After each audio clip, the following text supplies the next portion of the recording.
नमस्कार मेरे प्यारे भाइयों, मेरे परमात्मा के प्यारे जीव हंसों। मैं बंदी छोड़ से यही अरदास करता हूं कि आप सब मेरे भाइयों का विवेक पहले से ज्यादा और ज्यादा से ज्यादा बढ़ता ही जाए और ऐसी कोई दुविधा ना रहे, ऐसी कोई शंका ना रहे जो आपके अंदर घर कर पाए। 1% भी ऐसी कोई शंका नहीं होनी चाहिए जिसके कारण आप भक्ति ना कर पाओ, आपका विश्वास अडिग ना हो पाए। ऐसी किसी भी शंका को अपने दिमाग में नहीं रहने देना चाहिए, क्योंकि बहुत से ऐसे लोग आएंगे आपके जीवन में जो आपको कहीं ना कहीं भ्रमित करने में लगे रहेंगे। वो खुद तो भ्रमित होंगे ही, लेकिन वो आपको भी भ्रमित करने में लग जाएंगे।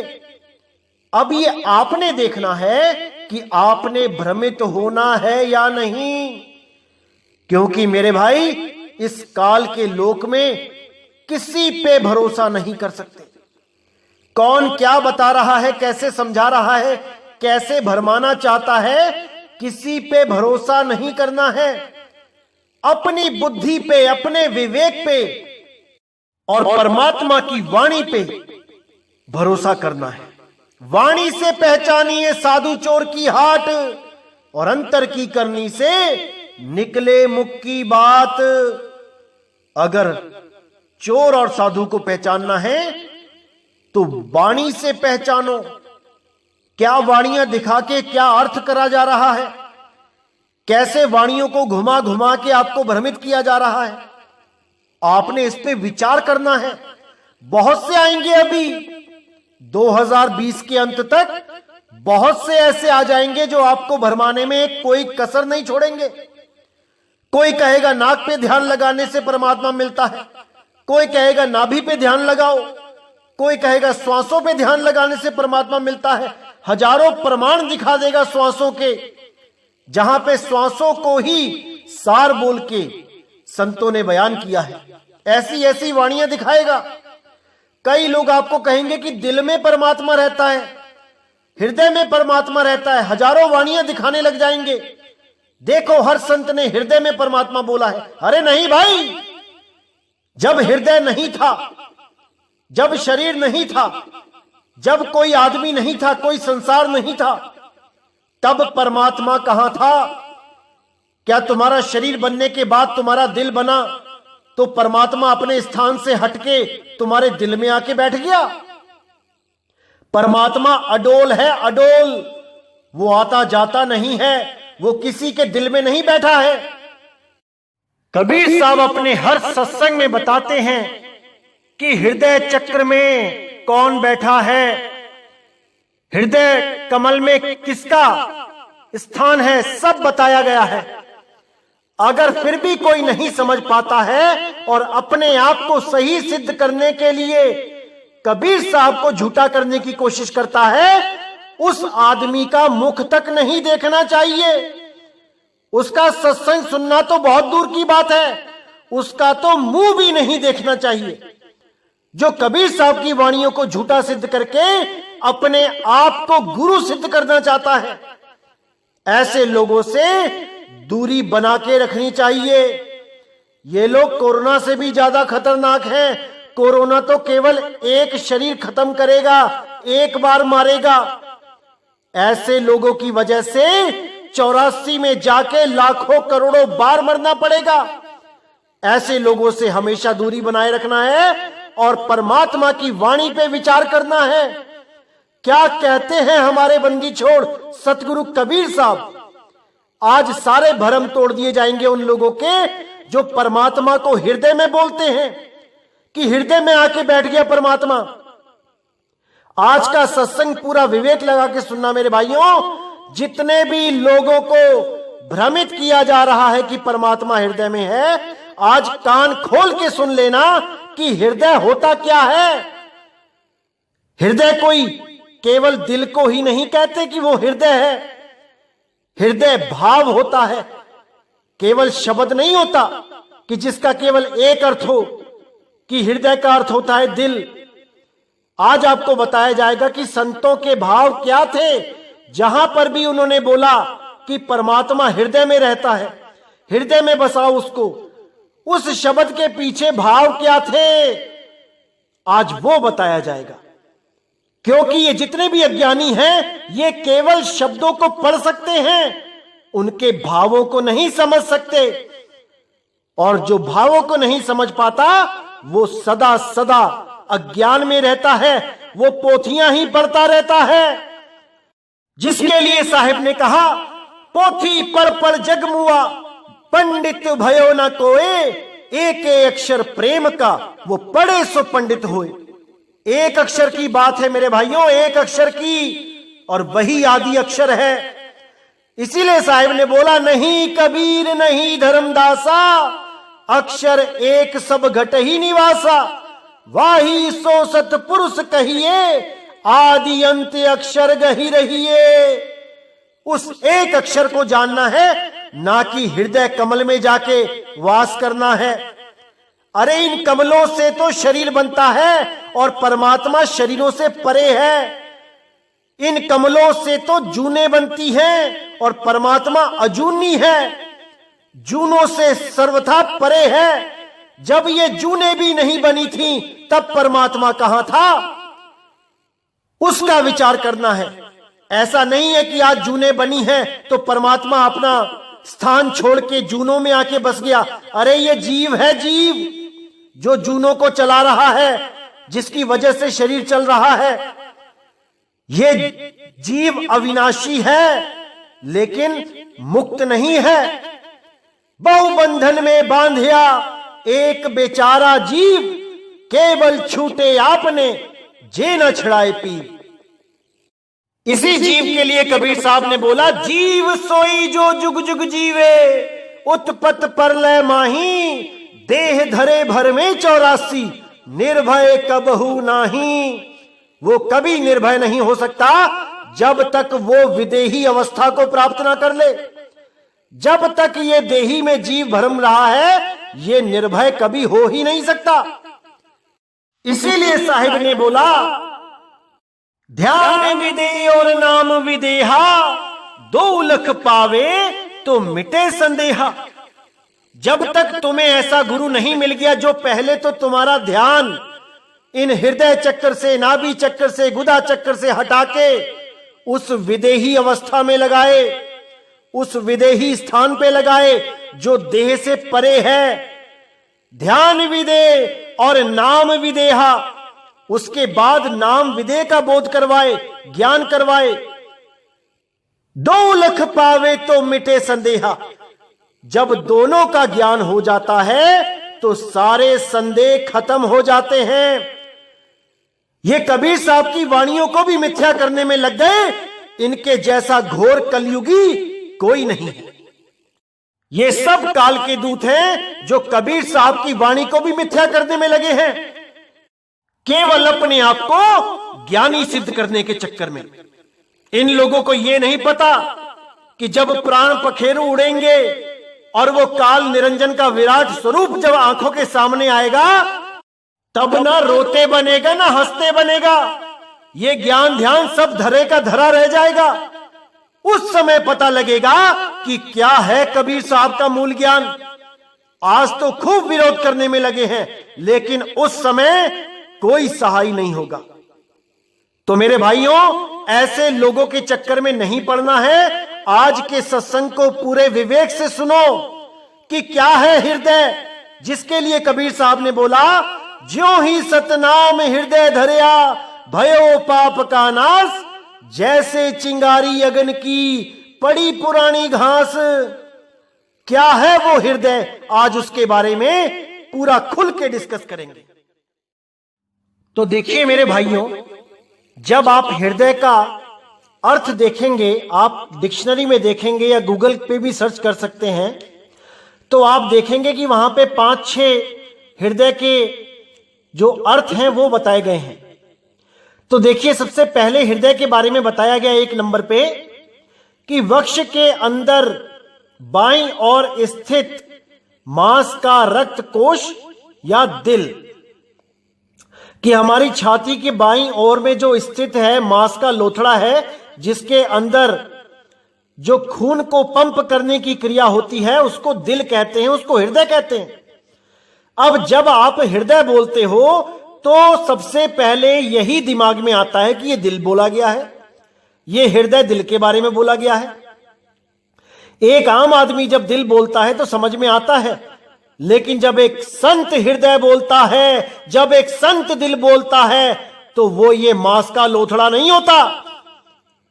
तो आगे देखिए कि 2 नंबर पे क्या बताया गया कि छाती, सीना, जैसे मां ने शिशु को हृदय से चिपका लिया। उदाहरण भी दिया है कि जैसे मां ने शिशु को हृदय से चिपका लिया। अब हृदय का मतलब दिल होता है, तो इसका मतलब यह नहीं हो गया कि उस धड़कते हुए दिल के साथ मां ने अपने बच्चे को चिपका लिया। वो छाती के साथ लगा रही है। दिल तो छाती के अंदर पसलियों के बीच में होता है, वहां तक बच्चा नहीं छू सकता, मां के दिल को नहीं छू सकता। दिल तक तो केवल डॉक्टर पहुंचते हैं ऑपरेशन के द्वारा। लेकिन बोलने में फिर भी यही आ रहा है कि मां ने हृदय से बच्चे को लगा लिया। अब तीसरे नंबर पे आता है हृदय का मतलब क्या होता है, मन या अंतःकरण।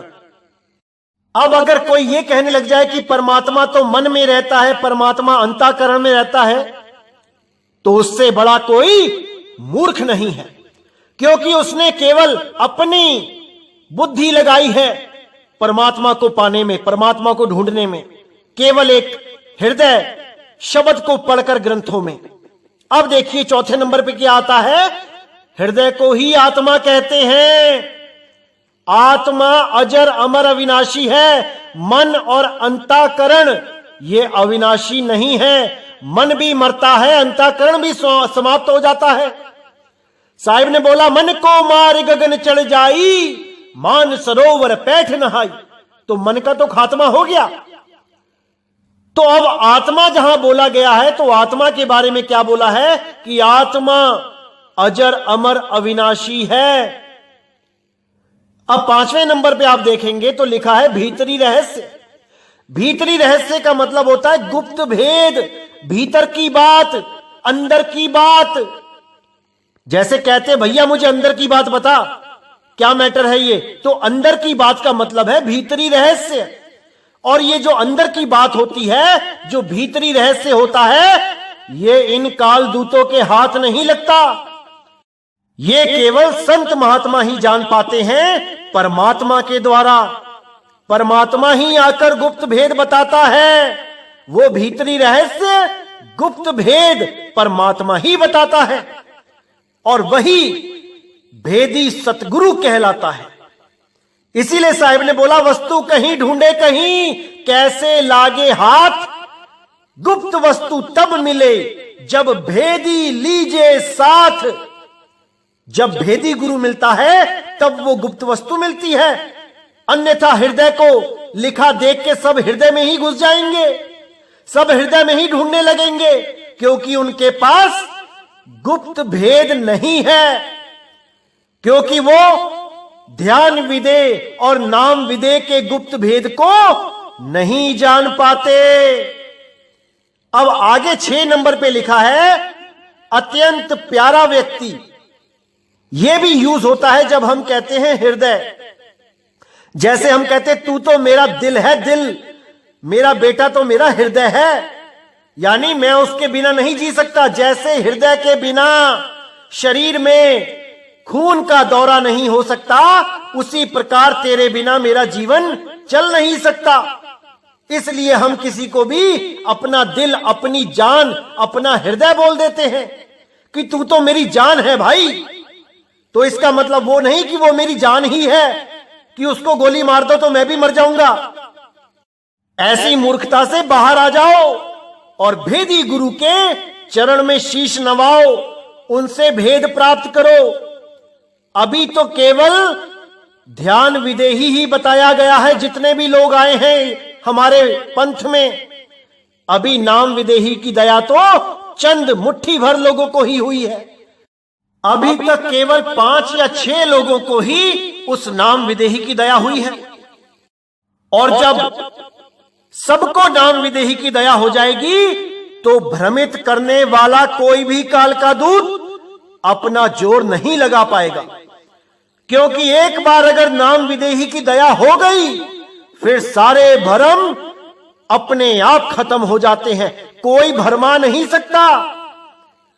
तो आइए देखते हैं गुरु ग्रंथ साहब में क्या बोला गया हृदय के बारे में कि परमात्मा कहां रहता है, क्या है वो हृदय, क्या है वो हृदय का गुप्त भेद। आइए देखते हैं गुरु ग्रंथ साहब क्या कहता है कि परमात्मा का वास कहां पे है, क्या मन में है, क्या अंतःकरण में है, क्या छाती में है, या क्या हृदय चक्र में, हृदय कमल में है। आइए देखते हैं। तो देखिए गुरु ग्रंथ साहब में 1153 अंग पे उस परमात्मा के रहने का निज स्थान बताया गया है कि वो निज घर कहां पे है। क्या वो दिल में है, छाती के बीच में फंसा हुआ जो दिल है, जो धड़क रहा है और जिसका कुछ पता नहीं कब उस दिल पे अटैक आ जाए, क्या वहां पे परमात्मा रहता है। आइए देखिए वाणी क्या कहती है, बाबा नानक क्या कहते हैं। तो साहिब कहते हैं आत्म मही राम, राम मही आत्म, चीनस गुरु विचारा। अब इसमें बिल्कुल क्लियर कर दिया है कि जहां पर भी मैं हृदय लिखता हूं अपनी वाणी में, तो वो हृदय का मतलब कोई मांस का लोथड़ा दिल नहीं है, कोई मन या अंतःकरण नहीं है, या कोई शरीर के अंदर का कोई स्थान नहीं है, वो वस्तु है आत्मा। आत्म मही राम, राम मही आत्म, चीनस गुरु विचारा।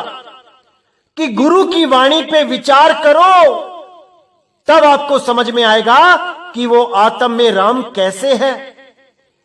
युगों युगों तक सारे जति तपी सन्यासी जितने भी ऋषि मुनि पीर पैगंबर औलिया हुए, वो सब इस देही में ही परमात्मा को ढूंढते रहे और कभी सूक्ष्म शरीरों के द्वारा 3 लोक की सैरें करते रहे। ये दोनों ही जाल है भाई, इसको अच्छी तरह समझ लो। परमात्मा का वास जहां भी होता है वो अमर वस्तु होती है, उसको कोई मार नहीं सकता। इसीलिए बार बार बोला गया गीता में कि हे अर्जुन, आत्मा अजन्मा है, आत्मा को कोई शस्त्र, कोई तत्व मार नहीं सकता, उसको आग जला नहीं सकती, वायु सुखा नहीं सकती, शस्त्र काट नहीं सकता। आत्मा अजर अमर अविनाशी है और वो परमात्मा का निवास आत्म में ही है, लेकिन उसका भेद केवल गुरु के द्वारा पता लगता है कि आत्म राम है क्या। इसीलिए गीता में दोबारा बोला गया कि बहुत से लोग आत्मा के बारे में सुनते हैं, पढ़ते हैं, ज्ञान समझने की कोशिश करते हैं, लेकिन वो समझ ही नहीं पाते। तो ये वही लोग हैं जो उस परमात्मा को अपने शरीर घट में सिद्ध करने की कोशिश करते हैं। ये वही लोग हैं, इनसे हमेशा दूरी बनाए रखो, नहीं तो ये लोग खुद तो 84 में जाते ही जाते हैं, आप जैसे भोले भाले लोगों को भी 84 का दरवाजा दिखा देते हैं। बिल्कुल सावधान रहना है ऐसे लोगों से। इनसे सवाल करो, इनसे सवाल करो कि जब शरीर नहीं था, ये हृदय नहीं था, ये दिल नहीं था, तब परमात्मा कहां था। क्या परमात्मा भी चलने फिरने लग गया कि आज कोई बच्चा पैदा हुआ तो उसके दिल में आके परमात्मा बैठ गया, और जब वो बच्चा नहीं था, पैदा नहीं हुआ था, तब परमात्मा कहीं और रहता था। सवाल करो इनसे, तभी ये लोग सीधे होंगे, नहीं तो भरमाते ही रहेंगे लोगों को। इनसे पूछो क्या परमात्मा अडोल नहीं है, क्या वो चलता फिरता है। देखिए गुरबाणी क्या कहती है, इस वाणी को समझने के बाद इन लोगों का जाल टूट जाएगा। ये कहीं मुंह दिखाने लायक नहीं रहेंगे जो आज परमात्मा को हृदय में साबित करने में लगे हैं। आगे फिर बाबा नानक ने इशारा किया कि मात पिता माया देहसी रोगी, रोगी कुटुंब संजोगी, कि माता पिता के द्वारा जो माया रूप की ये देह है जो बदलती रहती है, ये सब रोगी हैं और रोगी कुटुंब संजोगी, ये जितने भी कुटुंब हैं ये सब रोगी हैं। इसीलिए साहब ने साफ कह दिया कि इस देही में परमात्मा नहीं है भाई, वो विदेही है, वो जूनों से परे अजूनी है, उसको जानना है। जब ये शरीर नहीं बना था तब परमात्मा कहां था, उसको जानना है, क्योंकि वो अडोल है। वो शरीरों के बनने का मतलब ये नहीं कि वो अपने स्थान को छोड़ के शरीरों में आ जाता है, ऐसा नहीं होता। आवे ना जावे जन्मे नहीं मरे, सोई निज पीव हमारा हो, सोई निज पीव हमारा हो। तो आगे साफ बोल दिया साहिब ने कि हरि पद चीन भय से मुक्ते, गुरु का शब्द विचारा। जब गुरु का शब्द विचार करोगे कि वो शब्द विदेही क्या है, वो नाम विदेही क्या है, तब मुक्ति मिलेगी, अन्यथा यही 84 लाख जन्मों में भटकते फिरोगे।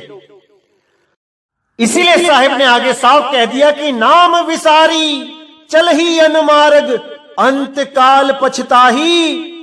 कि उस नाम विदेही को विसार के जो अनमार्ग दूसरे ही मार्गों पे चलने लग जाते हैं, वो अंत काल पछताएंगे। जब काल निरंजन से, जब उस मौत से उनका सामना होगा तो उनको बचाने कोई नहीं आएगा, क्योंकि उन्होंने नाम को विसार दिया है। अब उनको अकेले ही उस काल निरंजन का, उस मौत का सामना करना पड़ेगा, कोई बचाने नहीं आएगा।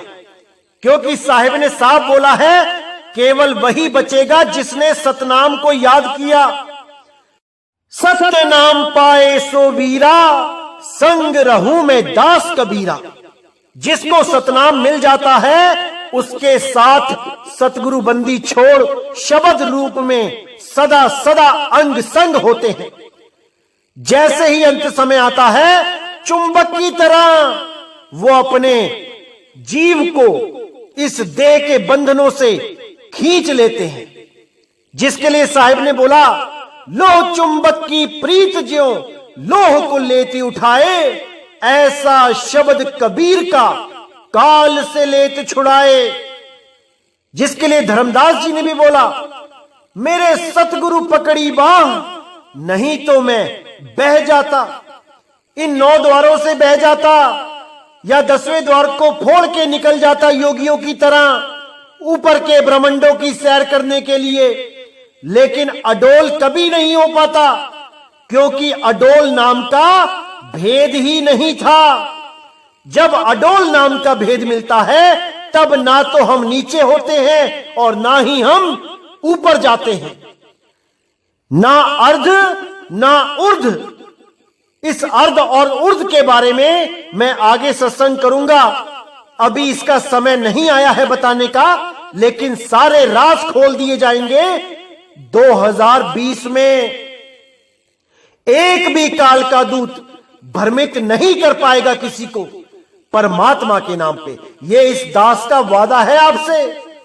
एक एक राज, एक एक भेद खोल दिए जाएंगे। तो देखिए आगे परमात्मा की वाणी क्या कहती है। तीरथ भर में रोग न छूटस, पड़िया वाद विवाद भया।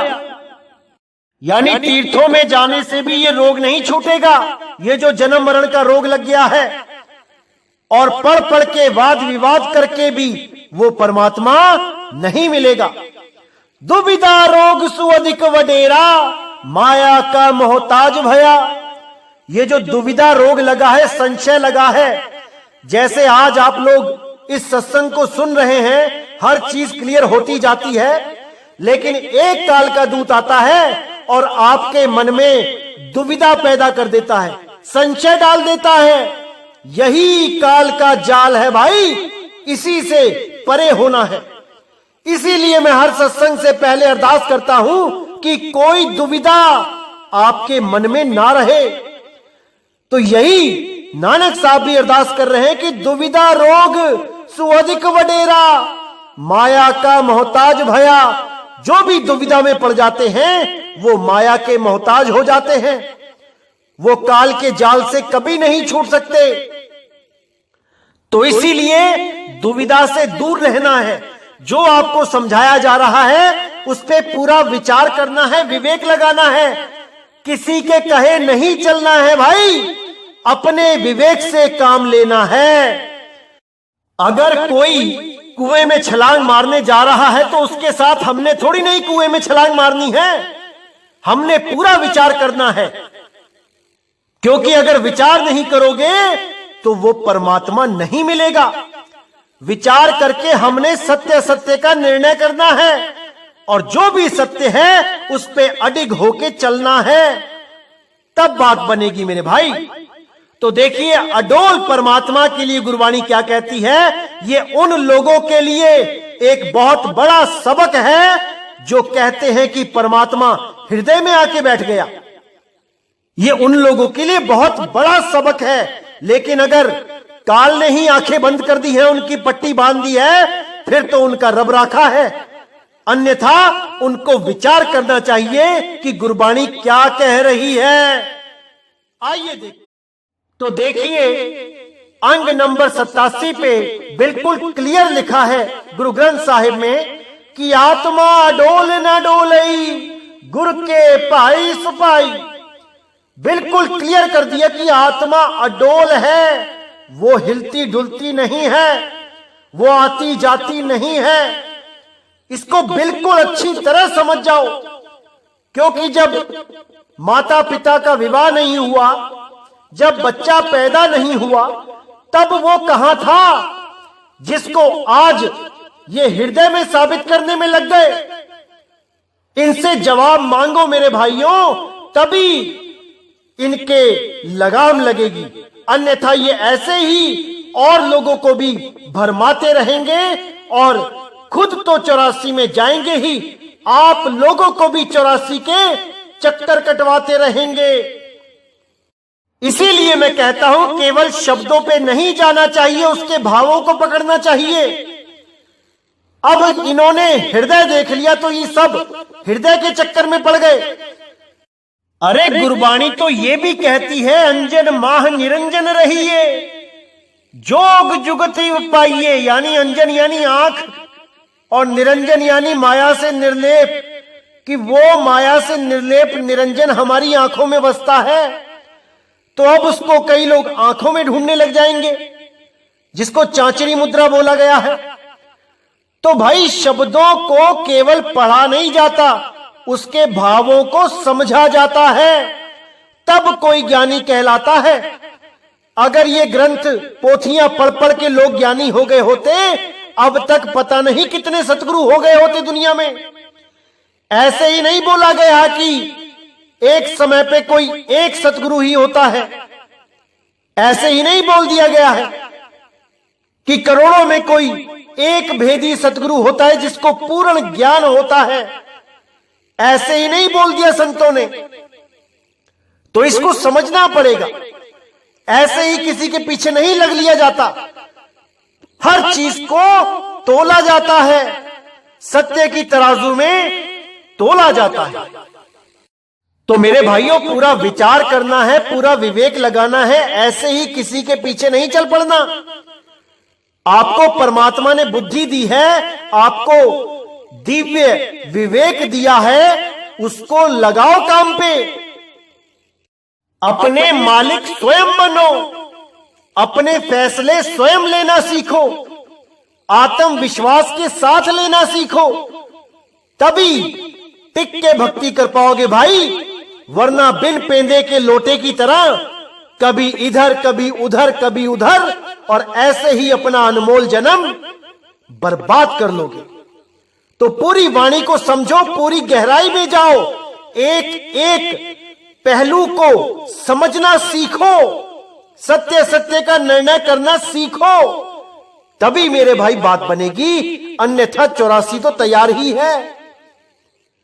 तो पूरा विवेक लगाना है, पूरा विचार करना है और सत्य के साथ जुड़े रहना है। तो इसी के साथ मेरे भाइयों मुझे विदा करें, और अगला सत्संग बहुत जल्दी आएगा।